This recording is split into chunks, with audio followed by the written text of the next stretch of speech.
Hello everyone, welcome to channel learn with ease. आज का topic है पास्ट एग्जामिनेशन या सैंपल पेपर में सीबीएसई ने जो भी क्वेश्चन पूछे उनके सॉल्यूशन क्या होंगे। तो आज हम सॉल्व करेंगे सैंपल पेपर 2024 में जो पार्टनरशिप फंडामेंटल से रिलेटेड क्वेश्चन पूछा गया उसका सॉल्यूशन कैसे होगा, उसको सॉल्व कैसे करोगे, सब कुछ समझना है तो मेरे साथ एंड तक बने रहना। ऑनलाइन क्लासेस के लिए आप मुझे स्क्रीन पर दिए गए नंबर पर व्हाट्सएप कर सकते हो अपना नाम और क्लास। और अगर आप सॉल्यूशन ढूंढ रहे हो टीएस ग्रेवाल और डीके गोयल न्यू एडिशन के, तो चैनल की प्लेलिस्ट को क्लिक करो, आपको सभी सॉल्यूशन विजिबल होंगे। कम्युनिटी सेक्शन में एमसीक्यूज मिलेंगे क्विज की फॉर्मेट में, और एमसीक्यूज के सॉल्यूशन है शॉर्ट्स में। तो बहुत कुछ है चैनल पर, विजिट द चैनल। अच्छा लगे तो शेयर और सब्सक्राइब जरूर करना। क्वेश्चन में दिया है कि तीन पार्टनर है P Q R, profit profit sharing ratio है 3:1:1। तीनों की फिक्स्ड कैपिटल आपको दी है। हमें पूरे साल में जो प्रॉफिट हुआ 48,000, वो हमने डिस्ट्रीब्यूट कर दिया। और डिस्ट्रीब्यूट करने के बाद हमें पता चला कि जो इंटरेस्ट ऑन कैपिटल हमने दिया है 10% पर एनम के हिसाब से, वो 8% के हिसाब से देना था।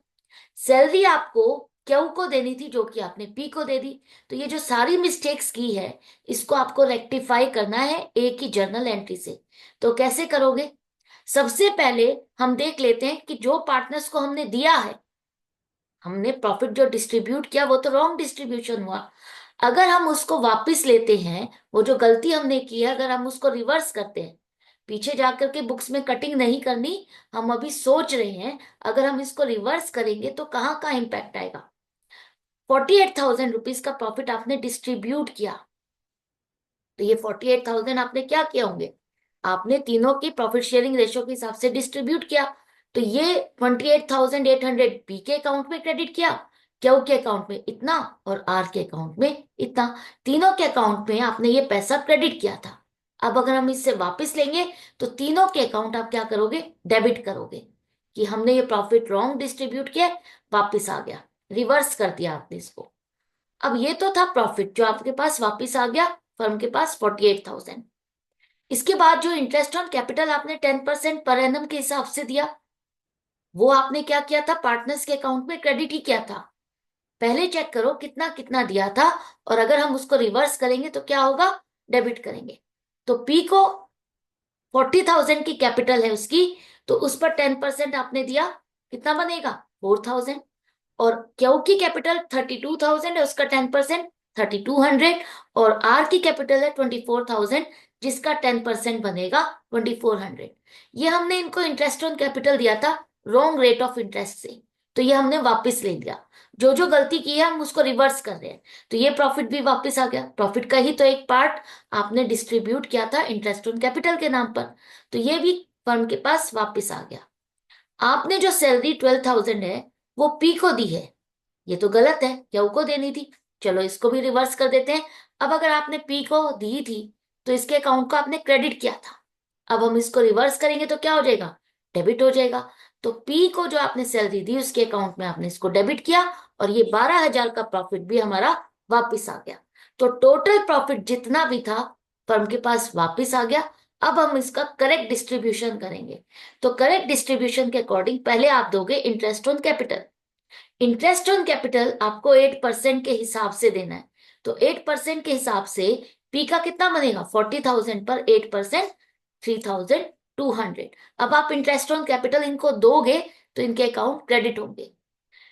32,000 की कैपिटल है क्यू की, जिसका 8% बनेगा 2,560। और आर की कैपिटल है 24,000, जिसका 8% बनेगा 1,920। अब तीनों का इंटरेस्ट ऑन कैपिटल आपने 7,680 दे दिया। इसके बाद आपको सैलरी देनी है क्यू को, तो सैलरी दे देते हैं क्यू को। तो कितनी सैलरी हो गई, 12,000, इसके अकाउंट पे आपने क्रेडिट किया। अब प्रॉफिट में से इतना हिस्सा आपने बांट दिया, तो बाकी क्या बचा, टोटल प्रॉफिट था आपका 48,000 प्लस 9,600 प्लस 12,000, 69,600। राइट, ये आपका टोटल प्रॉफिट है जिसमें से आपने 19,680 रुपीज डिस्ट्रीब्यूट कर दिए, बांट दिए। बाकी जो प्रॉफिट बचा 49,920, ये इनकी प्रॉफिट शेयरिंग रेशियो में आपने डिस्ट्रीब्यूट किया, डिविजिबल प्रॉफिट है, तो ये प्रॉफिट अगर आप इनको दोगे तो क्या होगा, इनके अकाउंट को आप क्रेडिट करोगे। तो तीनों के अकाउंट को आपने क्रेडिट किया। अब आपने सारा हिसाब किताब कर लिया, किसके अकाउंट को कितना मिलना था, किसको कितना प्रॉफिट का हिस्सा जाना चाहिए था, और किसके पास कितना चला गया। तो इसके हिसाब से हम देखते हैं नेट इम्पैक्ट, कि किसके पास कम गया और किसके पास ज्यादा गया। तो नेट इम्पैक्ट से आपको पता चलता है कि जो पी का अकाउंट है उसके पास डेबिट का बैलेंस ज्यादा आ रहा है, इसका मतलब इसके पास प्रॉफिट ज्यादा चला गया है। प्रॉफिट इसको कम मिलना था लेकिन हमने इसको ज्यादा दिया है, तो ये पैसा हम इससे ले लेते हैं। अब ये प्रॉफिट किसके हिस्से का है, ये प्रॉफिट है क्यू के हिस्से का, क्योंकि इसका क्रेडिट का टोटल ज्यादा बनता है, तो ये प्रॉफिट हम इसको दे देंगे। और आर का भी डेबिट का टोटल ज्यादा है, मतलब इसको भी इतना प्रॉफिट ज्यादा मिला है, इसके अकाउंट में क्रेडिट हुआ था, ये वापस ले लेते हैं। तो जब आप इन दोनों से पैसा लेके क्यू को दे दोगे ना, तो आपकी जो ये गलती हुई थी ये रेक्टिफाई हो जाएगी।